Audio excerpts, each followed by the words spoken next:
Welcome to lecture number 2 of block 3. In today's lecture, we will talk about the definitions of key components of strategy equation. In our earlier lectures, we have talked about the strategic analysis framework. We identified that how inputs are converted into outputs and what means has to do in converting the inputs into outputs. We have identified that the environment plays a vital role in determining the objectives for the organization. In today's lecture, we will talk about briefly the key definitions of the components of the strategy equation. I'll request Mr. Awais, but prior to that, let me introduce to you our new assembly here. Mr. Ahmed is with us, Ms. Mehreen is with us, and Abdul Rahim is with us. Please, Mr. Awais. Thank you, Hassan. In last lecture, we very briefly we looked at what are the ends and what are the means. And we have seen that ends are basically strategic, the means are operational. In today's lecture, we will go in details and try to understand the key components of ends and means, and which basically are, if you look at the chart, we will talk about mission, we'll talk about goals, objectives, and the policies. So if we start from mission, basically mission is which defines the corporate landscape. In simple words, organization should know what is their business and what industry they are in. That's basically the mission. There are a variety of platforms or perspectives upon which an organization can build and establish its sense of identity and purpose. For example, they can be known as a product service provider. For example, Nike. I mean, whenever you name Nike, it's a sports apparel business. Dominant characteristic of their product, for example, a wool garment maker compared to a cotton or silk garment maker. Technology, and for example, 3M links with chemical coating and bonding technology. Whenever you talk about 3M, immediately it comes to your mind. There are different examples. I remember in developing and emerging markets, people used to go to a photographic shop and they used to say, we need green Kodak. For them, Kodak was a film. So they basically wanted a Fuji film. But they used to say, same way, you must have remember the new couples, when the husband is going out, wife says, bring Pampers for the baby. Pampers is a brand name. It's not a product. It's not a product name. So that's where it comes. Customer group being served. Certain companies or organizations strongly focus on service, relationship with the customers and dealers. And main example is Toyota. Toyota focus on these relationships. Specific products, services for special buyers, in this one, if you compare a local grocery shop, which focus on immediate community needs, compared to a supermarket, which keeps a lot of products for the general consumption.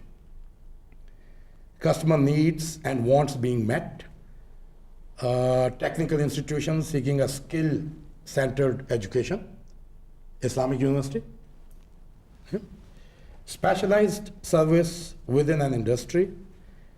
Tourism industry provides a choice from range of resorts, hotels, motels, hostels, and campgrounds. Diversified enterprise engages in group of related businesses. A petrol station providing tire, wash, and quick oil change service. But their main business is supplying the petrol or benzene, but they are doing other services also. Creating multi-industry portfolio for unrelated businesses. Very good example for emerging markets. Now, if we look at the second component, that's goals. Goals basically set direction for corporate accomplishments. Again, in simple words, organization should know where do we want to go and where do we wish to reach. So that's basically the goal. And goal represent the core agreement on action and purpose around which the organization can shape its behavior and development. That's, if you have a goal, accordingly you will select the path, right? They provide the key parameters on which good strategy may develop. Satisfying behavior results in setting goal levels. An important concept in organizational development concerns goal, stretch, and super stretch. Have you ever heard in your organizations? No, sir. Stretch and super? Achieving 6% growth in 2010. End of the day, that becomes 7%, and then it goes to 10%. And with Pakistan economy, it continuously, instead of going upward, stretch and super stretch, it goes downward. Whenever we announce a budget, then we come up with the mini budgets. We can't fill this, we can't fill this. So, okay. Goals also have great shaping influence on the organization and affects the level of pitch or the energy at which it is operating. Ideal conditions for setting and achieving goals include commitment to goals by superiors, communication and acceptance of the goals throughout the organization. Everybody should own the goal.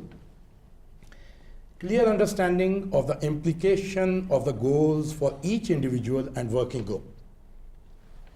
Feedback of results achieved toward goals for strategy, appraisal, and performance improvement. They should be monitored regularly.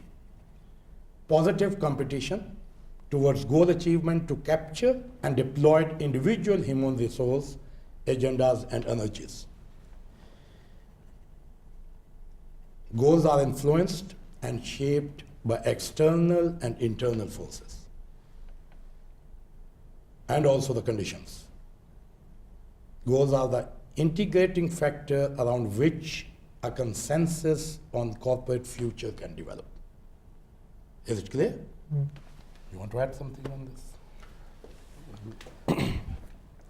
As far as these goals are concerned, it is very important for organizations to identify appropriate goals, rather infer appropriate goals from their mission statement. As Mr. Awais was telling us, that mission statement is basically determines the landscape of the organization, So when we talk about these goals on the organizational landscape, it is basically the defining of paths upon which the organization will be moving. So these goals are generally qualitative statements, statements like that we need to increase the profitability of our stockholders. This may be a goal. The other goal may be to increase the sales of our company at a sustainable rate. This may be another kind of goal the company may be looking for. If you evaluate these two statements, you may realize that these statements are general statements, not very, very specific statements. So this is one of the characteristics of goals, that goals are not very specific. They are general in nature. The second characteristic of goal is that it provides a direction, that upon which thing we will be focusing our efforts. Like in the example of to increase our sales at a sustainable rate, we are having a focus that we will be focusing upon the sales of the company. The third characteristic of goals are that these are not quantifiable statements. For instance, Mr. Awais will be telling us shortly that objectives are quantitative, like we need to increase our sales by 10%. So in comparison to an objective, goals are qualitative statements. These are not quantitative statements. So based on these goals, organizations may develop their objectives that are quantitative. The fourth characteristic of goals is that they don't have a specific timeline. These are defined for the current plan of the company. That may be a 5-year plan or a 2-year plan. In comparison to goals, when you talk about objectives, objectives are very specific and time bound. So these are the 4 major differences between the goals and objectives, and this may clear, I guess. If you are happy. So sometimes goals are set and they are not accepted among employees. Sir, what could be the possible reason behind this? That Failure. Is there any Failure.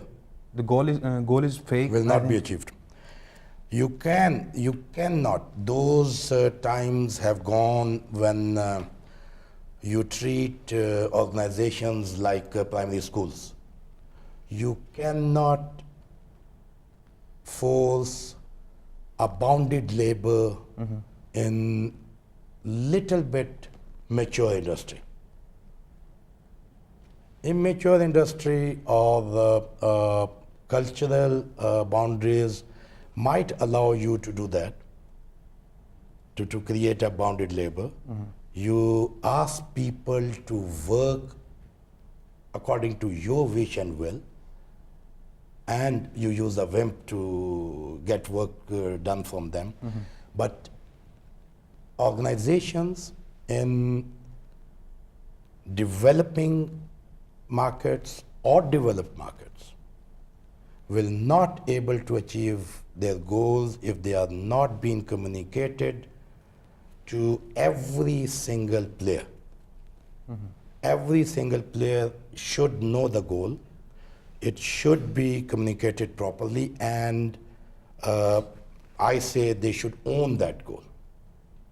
And that's why they can make, as Hassan said, the proper objectives and pathways to achieve those goals. Okay? Sir? Right. Yeah. Sir, I have a question. Sure. Sir, as regard to the differences between mission and these goals, sir, mostly it is wrongly interpreted. I don't know if you answer this, sir. Goals, what is the difference between goals and vision?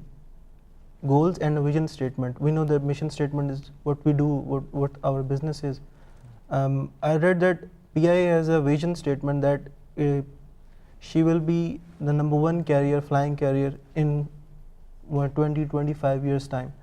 So what is the difference between goals and vision? Okay. Professor, if you permit me. Sure, please, yeah. The point here is the first thing we have discussed it earlier, that vision is basically where you see your company in some future time. That is your vision, where you want to be. The point here is when we are talking about these mission statements, we have discussed that to determine a mission statement, a company must integrate its vision with the current environment and the anticipation of the future environment. So keeping in view the current and the anticipation of the future environment and keeping in view your vision, companies write their mission statements. Yep. You may remember, Rahim, that when we were talking about this mission statement, we identified that writing this mission statement requires the answering of 3 simple questions. Okay? What we do, why we do, and how we do. Okay? Now, the answering of these questions requires an integration with the vision of the corporate leaders and the anticipation of current and the future environment of the organization that may be affecting the business. So ultimately, when we are developing a mission statement, actually we are incorporating the current and future environments into it, and we are also incorporating our individual vision, the organizational vision into it. Once this mission statement is there, it provides you a very good guideline to determine your goals. Defined ends.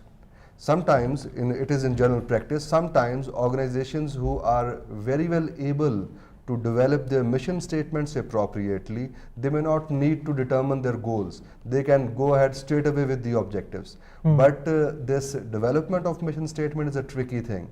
Organizations require more time. And down the road, after 3, 4, 5 years, they may be able to develop a prudent vision that may give them very specific guidelines to develop their objectives upon.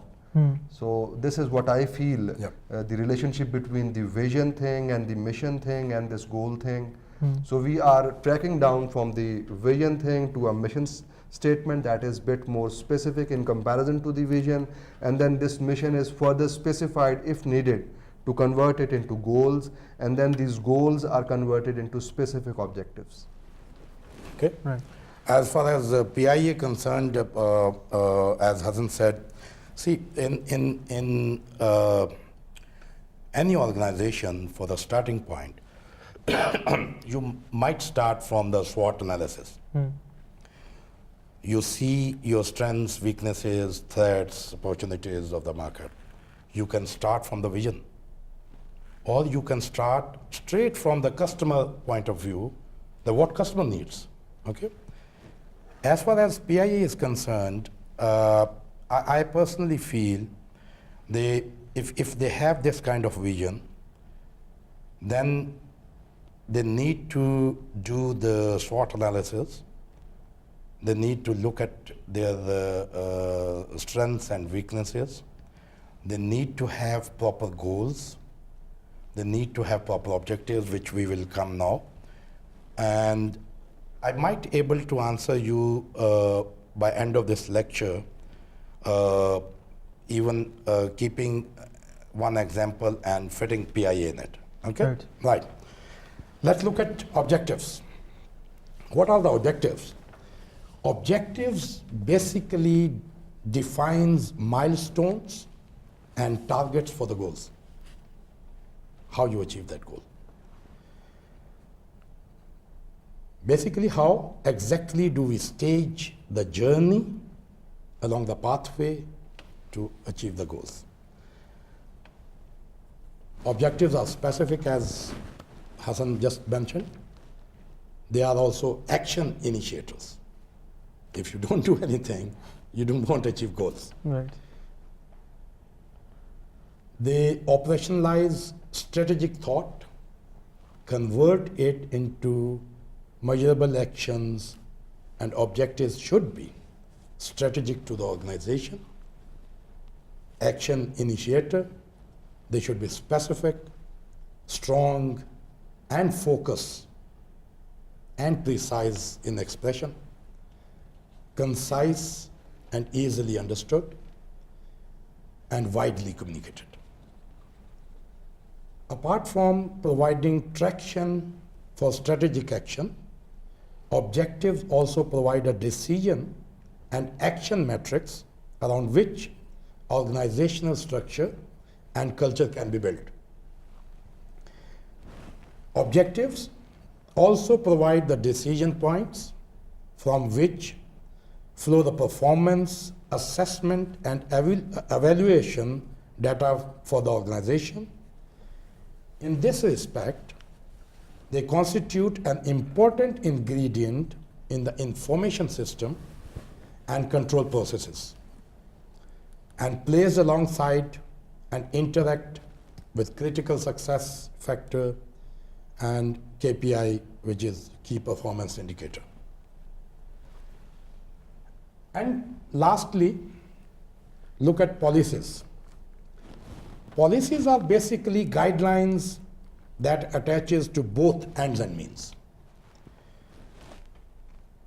And policies are basically what rules and boundaries do we live and ensure progress into future.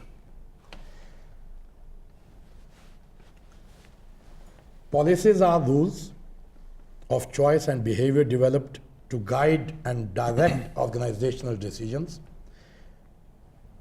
Ideally, they should represent the wisdom learned from past, both mistakes and success. They should be subordinate to and supportive of accomplishing the strategic plan. Right? You can't have a policy and which is nothing to do with your strategic plan. Policies may provide vital support to an organization's strategic positioning within their industry, for example. It is a policy at 3M that when a new product attains a specific volume, it is organized as an independent division. That's the policy. Domino's has a policy to deliver the order in specified time, and if they fail to fulfill their promise, the pizza is supplied free of charge. Policies assist the organization to operationalize the components of strategy equation by interpreting them and providing behavior guidelines.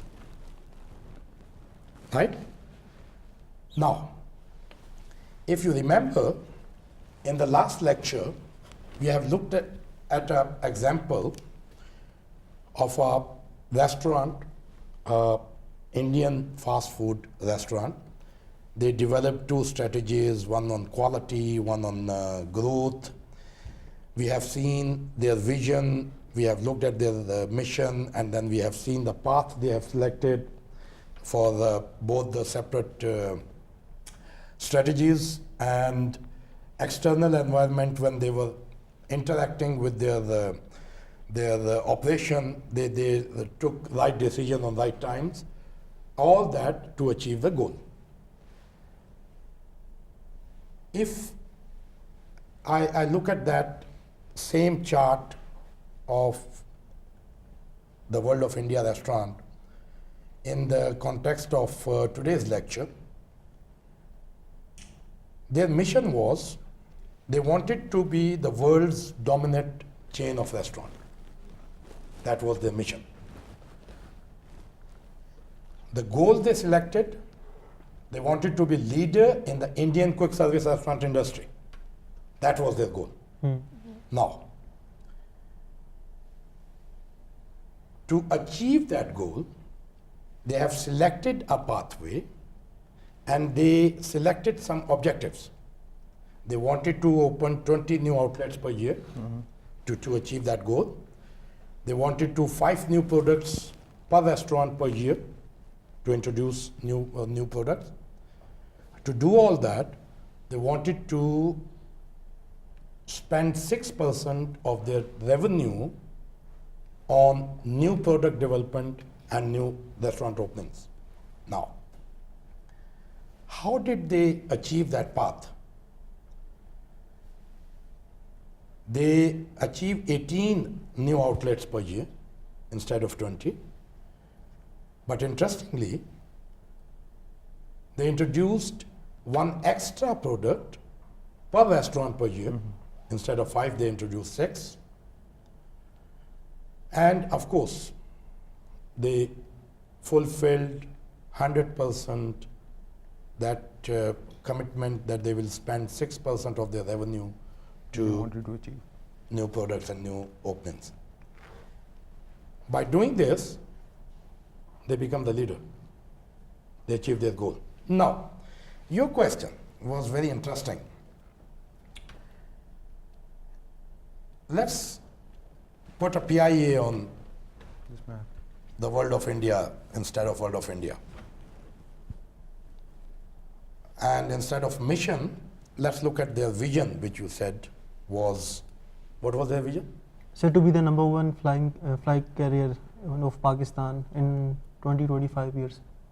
They are number one. So I don't know why they have this vision. No, sir. In the world, I can understand. They are World. number one. It was in the world, I guess. In the world. Yeah, No, it's sir, not it's- in Pakistan. In Pakistan. Pakistan, they are number one. No, who's competing them? Sir, they are competing. Sir, Emirates is competing as number one. Then with the among international airlines, all world airlines, which are flying to Pakistan, that might be. For that vision, they want to have a mission. I don't know what is their mission. But to achieve their mission, they need to have goal or goals.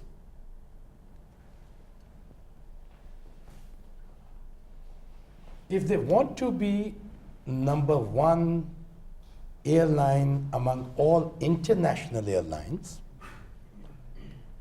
and by 2025 to 2025. Yes, sir. Okay. They need to select a proper pathway. First objective should be, it should be an independent organization out of political influences. Exactly. So no political appointments in PIA. Board should be selected on merit from the industry, recognized, knowledgeable persons who can make that vision a reality. They need to look at how many persons, this is the third objective, how many persons they require to service one plane. Right now, They're having too much. I think PIA is among the top world airlines who has much more fat to service one plane. Another objective, they need very profitable routes and landing rights. So if they do all that, they might achieve their goal. Otherwise, this will remain a vision on the books, and like their slogan, great people fly with PIA. So although they have established a people are very couple few. of airlines, sir, Sir, besides becoming the number one airline, it has become the number one employer of Pakistan. Yeah. Biggest yeah, employer, yeah. sir. So that's, I mean, first objective should be all these organizations, OGDC, Steel Mill, PIA, in my opinion, all government hospitals, they should be independent and without any political influence. Yeah, you were asking the thing. sir, although they have established a couple of airlines, sir, PIA, like Gulf Air and Singapore Emirates. Airlines, sir. Emirates. Emirates. Yeah. I'm not sure about the statistics, but I guess I read it somewhere that per plane employees of PIA are more than 1,000. Yeah. They While mentioned Emirates about have, I think, 220 or 240. Yeah, that's a compared to the Lufthansa, they are having 75 person per plane. Okay.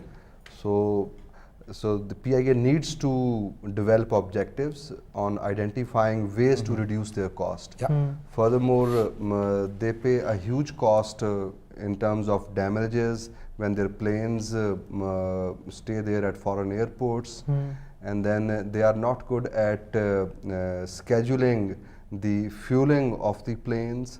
So this is the third avenue they need to consider, focusing on the reduction of cost. And then they have to identify new ways and means, new type of products and services that may induce new clientele into the PIA service.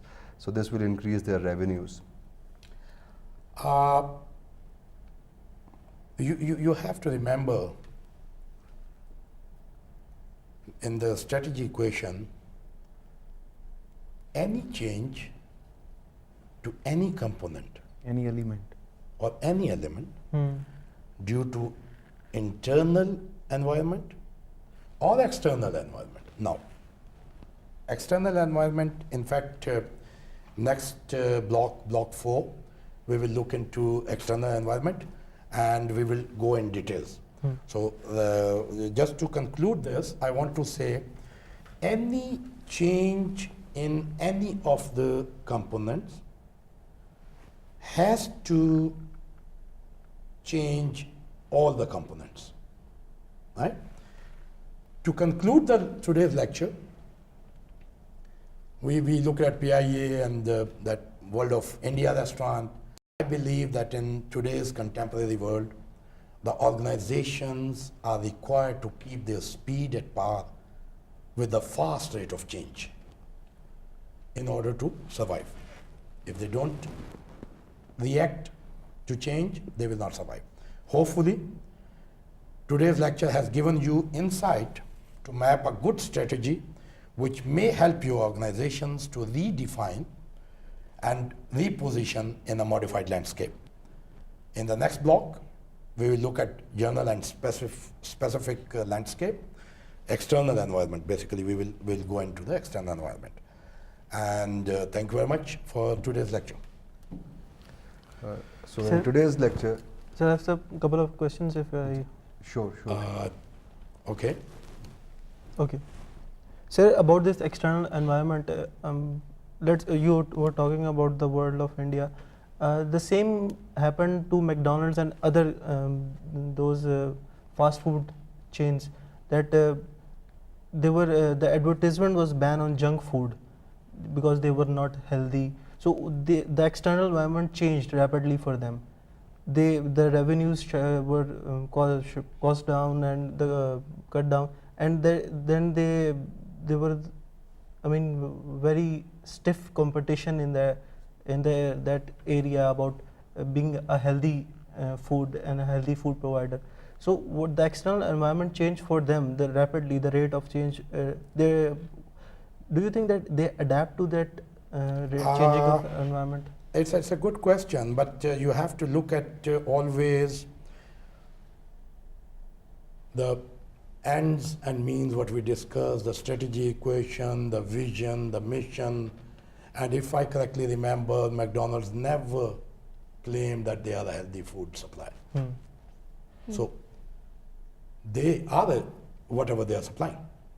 So for that, certain cultural, behavioral, societal factors which put some pressure on them, but they never claimed that they are a healthy food supplier. So I don't think so it has affected them much, but what have affected them, that when they went to India, they were forced to come up with a veggie burger. Here they have some different, Kentucky has some achar, spicy food, that happens. But I don't remember that McDonald's ever said I'm a healthy food supplier. Point is, if the external environment is affecting the organization, organizations need to adapt. And we have seen or observed that smaller companies generally adapt to the environment. The bigger companies may dare to change the perception of the societies. So they changed their strategy, sir. So sometimes Yeah. organization adapt to the change, sometimes they brought in the change. This is how organizations go about. They do about it keeping in view what benefits them more. Yeah. That's the very simple thing you must remember. To conclude today's session, lastly I'll try to give you an example of a policy thing. We have discussed, Mr. Awais has discussed different examples of objectives and goals. A very simple example of policy is, the purpose of policy is to induce better performance for all the organizational activities. You see that different activities are going around in the organization. Some activities like the quality may be having an objective, the quality department, that we need to ensure that good quality products are being manufactured. This is their objective. And then there is a sales department, they are having an objective to increase the sales by this percentage. And then there is a production department, they may be having an objective to reduce cost by 5%. So you see, this policy plays when these three interconnected activities are being performed at organizations. So the production people cannot go about any production thing that may reduce the quality of raw materials used, because it is in conflict with the objective of the quality department. So for this purpose, the policies are made in organizations. So policies are for the sake of overall benefit of the organizational activity. Yep. Okay. So organizations or organizational functions can make the strategy of their own choice, keeping in view the umbrella of the policy. This is the thing that we need to understand. So this concludes today's session. In our next lecture, we will talk about the other components of environment, journal and specific landscape. Thank you very much.